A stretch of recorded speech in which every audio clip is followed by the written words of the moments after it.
como se tornar cientista de dados mesmo sem ser de TI. Eu vou trazer algumas coisas que são muito importantes para você aqui agora, presta bastante atenção. A gente tem aqui um rol de 5 grandes habilidades que vão te colocar ali para ser um cientista de dados. Beleza? Eu quero mostrar para você o que você precisa seguir para conseguir trabalhar como cientista de dados. Você vai ver que não adianta só aprender a programação Python. Você tem que aprender todo um contexto onde você entende qual é o problema, entende sim da programação, mas sabe utilizar a estatística e a matemática para analisar bem os dados, a computação para aprender ali a lidar com esses dados e a desenvolver inteligência, máquina preditiva, modelo de IA, modelo de machine learning. Beleza? Então vamos lá. Soft skill, primeira coisa. Cara, a gente falou de ser analítico. E ser analítico navega ali na parte de ser organizado, né? Então, o cientista de dados é aquele cara que ele precisa ter um mínimo de organização para ele compreender todas essas etapas ali de trabalho que ele vai precisar ter no dia a dia. Eu trago algumas coisas aqui, né, sobre pensamento estruturado, né, sobre formas de você se organizar, sobre metodologias que te ajudam a contextualizar as tarefas que você precisa seguir, né? Então, eu falo de coisas bem básicas mesmo. Você tá vendo aqui que eu tô falando de coisa básica, coisa que vai te ajudar, saca? Tipo, uma meditação para você ser um pouco mais centrado aí no que realmente você precisa. Modelos de mapas mentais como esse aqui que a gente está usando aqui para você se organizar. Metodologias ágeis, seja lá qual for, Kanban, Trello, Scrum, qualquer coisa aí para você ser uma pessoa que vai ter uma organização, e eu não estou falando para você já ter isso tudo agora, não. Isso aqui faz parte de soft skill que você vai desenvolvendo com o tempo. Você vai aplicando essa parada para te ajudar no seu dia a dia, para você ser o quê? Uma pessoa mais organizada. Beleza? E esse tipo de organização, eu tenho um colega que ele fala que organização dá ROI. ROI é retorno do investimento, né? Cara, aqui também, cara, um cara organizado dá ROI. E quando eu falo da ROI é uma pessoa mais bem avaliada no trabalho, é uma pessoa mais bem desenvolta para resolver problemas de data science.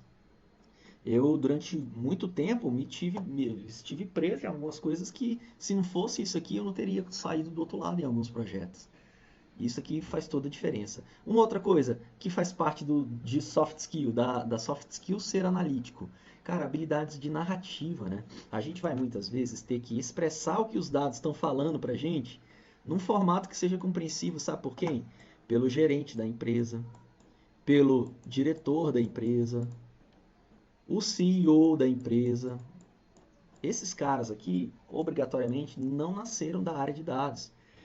Se você não tiver ali uma habilidade para pegar os dados e criar uma boa visualização, contar, fazer um storytelling sobre os dados, inclusive a gente fala muito sobre storytelling, que é uma parada muito massa de você concatenar ali a história que os dados estão contando, porque nem todo gráfico é claro para a pessoa que está enxergando. Então tudo isso também faz parte do cientista de dados conseguir mostrar essa habilidade, beleza? Fato de ser curioso, né? Cara, olha só que louco. O cientista de dados, o que ele está fazendo, né? O cientista de dados, ele precisa entender um problema. E como eu falei para você agora no início, né? O problema ele pode ser da área de finanças, ele pode ser da área de crédito, mas ele pode ser da segurança, ele pode ser da área educacional, ele pode ser da área da saúde, né? A área da saúde, né? Tem um aluno lá que é médico, Fredão, Fredão tá olhando para a área da saúde. Na área da educação, tem um aluno lá, o Fabão, tá lá trabalhando nas faculdades lá, detonando nos dados. Na área da segurança, tem o Marlos. Marlos é policial civil do Distrito Federal, também aprendendo cada vez mais a ciência de dados para ajudar na resolução de crimes, identificação de tudo que é necessário para a segurança pública. E é que eu estou falando só de segurança pública, né? Mas estou falando da segurança numa forma geral. E trouxe exemplo de finança para você. Às vezes você trabalha num banco, às vezes você trabalha numa corretora, às vezes você trabalha na cooperativa de crédito. Tenho muitos alunos de todas essas áreas. Então, isso tudo é muito importante você entender o problema onde você está contextualizado. Não adianta aprender só a programação Python. Você precisa aprender a programação Python aplicada à resolução de problemas. E é muito diferente do que fazer um treinamentozinho de Python para você aprender a programar Python. Na verdade, hoje, se você for lá no chat GPT e pedir para ele, ele vai te ajudar com muitas coisas. Só que de que adianta se você não dá um contexto para ele? Se você não está imerso em saber resolver problemas das empresas? Essa é a diferença do cientista de dados, beleza?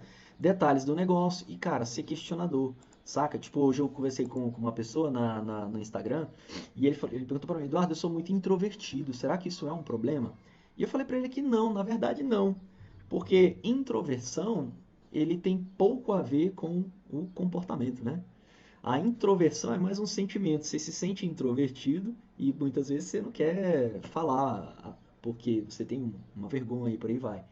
Mas o fato de você ser questionador é um posicionamento treinável. Você vai se treinar para questionar aquilo que você não sabe. Ó, uma coisa que eu falo muito pra galera, né, dentro do CD Pro, que é assim, cara, você não tem que ter vergonha de perguntar, você tem que ter vergonha de não perguntar. Por quê? Porque na hora de você fazer a entrega do projeto, uma das coisas que não pode acontecer é você não responder o que a pessoa está pedindo para você exatamente entregar no trabalho. E você só vai ter certeza disso se você perguntar muito. Então, ser questionador é uma parada que, cara, você treina, é treinável. Mesmo sendo introvertido, você vai lá e aprende formas de lidar com o de lidar e fazer questionamentos também. Isso é importante, tá bom? Então, tudo isso aqui são bases das soft skills. Agora, a gente vem para aquilo que é mais tradicional, aquilo que o mercado todo fala, aquilo que as faculdades todas vão falar para você, né? Que é, poxa, você vai precisar manipular os dados, porque manipular dados é 80% do trabalho de um cientista de dados. Beleza, Eduardo, e como eu vou fazer isso? Né? Você vai precisar se conectar com os dados. Posso fazer isso usando a programação Python, Eduardo? Pode. Eduardo, vou precisar fazer limpeza de dados. Posso fazer isso com a programação Python, Eduardo? Posso. Eduardo, preciso transformar dados, fazer sumarizações, KPIs, preciso tirar estatísticas dos dados, ou seja, preciso manipular e analisar os dados. Vou conseguir fazer isso com Python, Eduardo? Você vai conseguir fazer isso com Python. É só o Python? Não. Hoje é o que eu dou foco no início, para quem está começando, para quem está fazendo transição de carreira, porque é o mais fácil. Mas existem outros ferramentais onde eu gosto de te ensinar o 80-20. Lembra do 80-20? Cara, existe o 80-20 para você aprender essa parada. Tá bom? Eu não vou falar para você aprender a implementar um RPA com Python, sendo que, cara, não, calma. Eu quero que você aprenda o 80-20 da parada para você conseguir trabalhar como cientista de dados. Beleza? Então, posso fazer tudo isso aqui com Python? Sim, mas só o Python é o suficiente? Para essa parte de manipulação de dados, talvez sim. Tem empresas que elas vão um pouco além. Eu vou mostrar para você aqui agora, tá bom? Por exemplo, construção de máquinas preditivas. O que é construir máquina preditiva? É construir soluções de IA com machine learning, com deep learning, tá bom? É isso que é máquina preditiva que eu apelidei carinhosamente. Lembra lá que a gente viu no Fórum Econômico Mundial? É aqui que eu preparo você para ser um especialista em IA. É aqui que eu estou colocando você, cientista de dados, especialista em IA. É aqui que eu estou mostrando para você quais são os algoritmos mais importantes aqui para o machine learning, os frameworks de deep learning.